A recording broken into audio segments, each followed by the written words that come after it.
Welcome, Dr. Cece Cameron, everyone. Thank you so much. Wow, okay, I love it. I was dancing during that song. You know, when I first got on the interview with Melinda, she said, what's your favorite, really inspirational song? And I said, I'm not going to just tell you what it is. I'm going to start singing it. And I broke into, she works hard for the money. And it was like, yeah. And you better treat her right? Okay. I want to talk to you today about your leadership presence. And I know every one of you, how many of you are leaders in the room? If you're a leader, raise your hand. Every hand, I hope, is up, okay? Whether you have some title of spa director in a giant, conglomerate spa, or whether you are a solo esthetician, doesn't matter. Doesn't matter what the title is, doesn't matter what the role is. You are a leader in your own life. One of the things that I'd really like to do is share with you a way of thinking about identity, a way of tuning into your own identity. And that is a simple three-pronged approach that I'd like to show you here, and I call it your identity map. The first component is your given identity. Okay? These are those attributes or characteristics, conditions that you are given through no fault or praise of your own. Simply, they are laid upon you with your birth and your childhood. The second one is your chosen identity. And this is really good because we got to pick this. These are all the things that we absolutely chose on our own. And then there's this magical third piece. It's called our core identity. You have cues. You have information about this. This is the stuff that people have said to you most of your life. Oh my gosh, you're so good at that. Or, oh, that's just you. You're just so loving. All the biggest heart ever. When people say that about you and you've heard it over and over and over in your life, that's your core. I have found that people don't revisit their values very often. It's not an exercise that we go, oh yeah, whoa, it's 3 months later, I better revisit my values again. We don't do that. I have a mom who was a paralegal. She was out in the working world when it wasn't really the most accepted thing for a woman then to be out in the working world. The majority of women were home mothers watching their children and taking care of their children, which was completely fabulous and laudable also.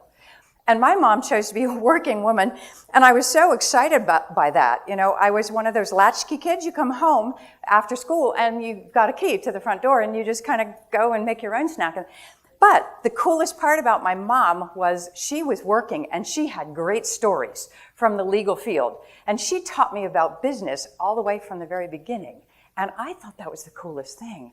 The other thing that I'm really proud of about that mom is that she would take me downtown in the stroller to march on Washington, D.C. in behalf of women's rights while she was carrying the stick with the bra burning on it, okay? Yeah, way to go, Mom, okay?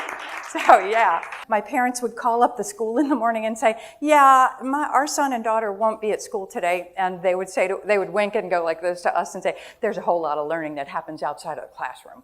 So now the next piece is your chosen piece. So for me, I chose the pathway of being a leadership consultant, a management consultant out in corporate America, and being an executive coach as well. I travel the world to do that, and it brings me joy, joy, joy every day. I have such a good time, and so glad I'm on this path, and I purposefully chose it. So when you're done, I'd love to have you lean over into whatever little group, whether it's a duo, 2 of you, or trios or in the tables up here is great. Lean into each other, and each one, just for the next minute or 2, share 1 or 2 of your real core. Nothing else, just the bottom category, your core. Share with the other people, okay? Here's who I am.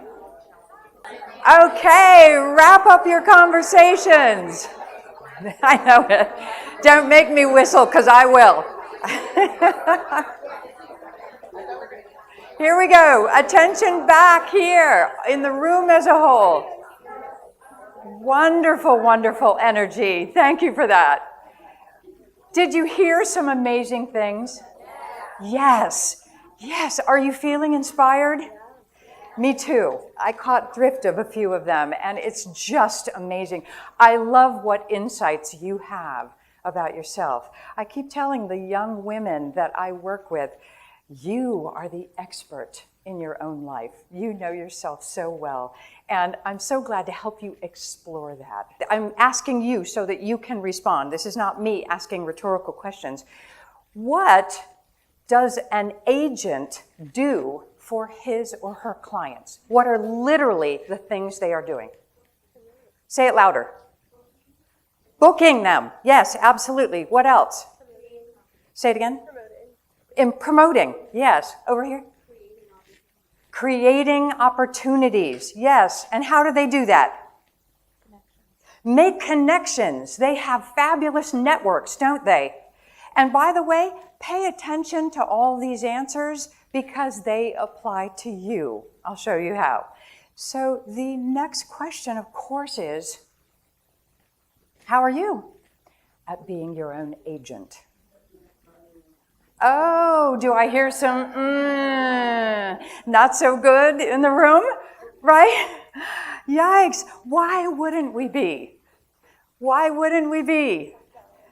Did anyone hire an agent and have an agent specifically promoting you and your career? Yeah, no. Yeah, no. And so this is an opportunity. Okay, this is an opportunity. At the Center for Creative Leadership where I work, I have been involved in designing a couple of very specific programs for women that are all about them stepping into their powerful selves and being the leaders they want to be. And when I get them in my 3 or 4 day classes, they kind of come in and they're sort of kind of, they use that language. Someone was saying that yesterday. They kind of sort of make themselves small and sort of pull back a little, and they kind of lean a little and maybe cross their leg like this and kind of go like this and pull back. And they make themselves small. And this is all about, let's be bigger. Let's be strong. Let's have great posture. Let's stand up. Let's be stronger. Let's take up space. Let's show confidence, even if we have to fake it till we make it.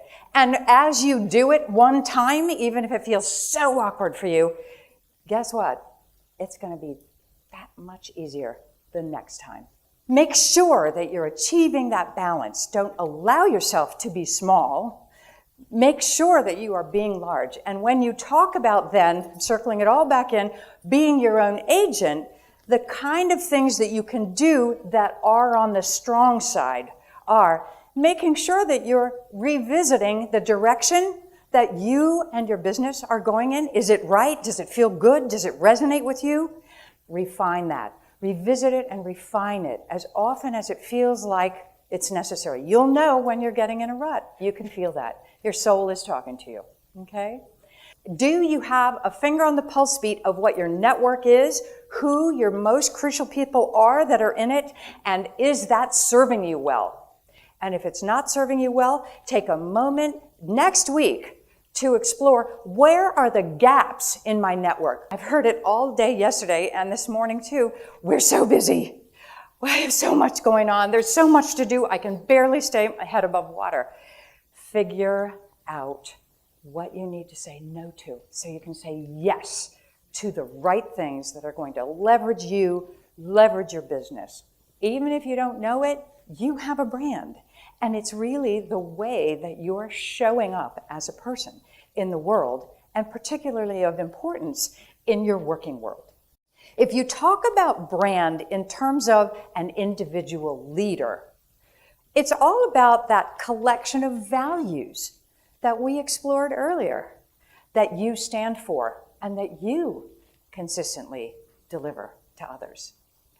It's the promise that you make to your colleagues, your coworkers, your customers, and others that they can trust you. They can be happy to have you as a colleague, as a trusted advisor, as someone whose business I love going to because of how you make me feel and what that environment is like. I am the catalyst who helps women define and achieve their most ambitious career and life aspirations. Outcome. I'm not saying I'm an executive coach and I have a private practice and I'm a leadership consultant and then. I'm telling them what's in it for you from the very beginning. So this is what I'm looking for you as you define your brand. I want to be known for being blank so that I can deliver this powerful outcome. Okay? Your turn. Go ahead and talk within your table teams, one person at a time. Just take half a minute to share your left side, right side. Others respond.